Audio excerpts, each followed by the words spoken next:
New tonight, Florida's Board of Education passing several new policies. Reporter Sophia Hernandez breaks down the big ticket items and found not everyone was on board.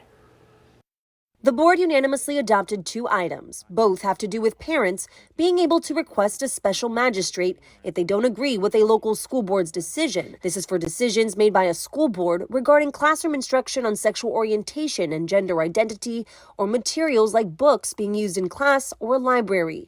Parents can fill out a form to request a magistrate. The department says the changes ensure parental rights are protected. However, dozens of parents say they don't agree. I don't feel like my rights as a parent are being protected in the slightest.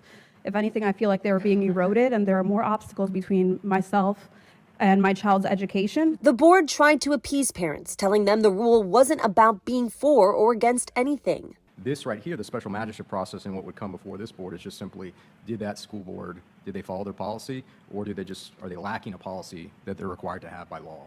Another item unanimously approved, a change to the rule that prohibits someone from willfully entering a restroom or changing area of the opposite sex, specifically in Florida's colleges and universities.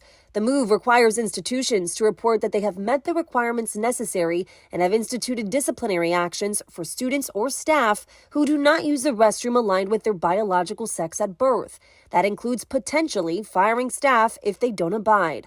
A parent of a transgender student thinks it's unfair. The proposed rule is an attack on the basic dignity of transgender students, faculty, and staff, and I oppose this rule.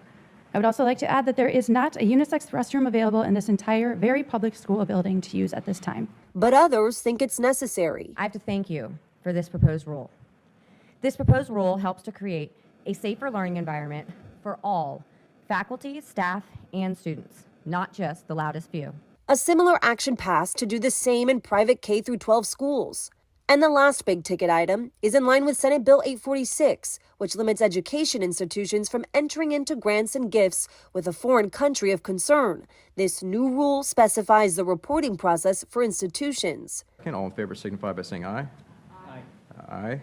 It passed unanimously. Sophia Hernandez, Florida 24 Network.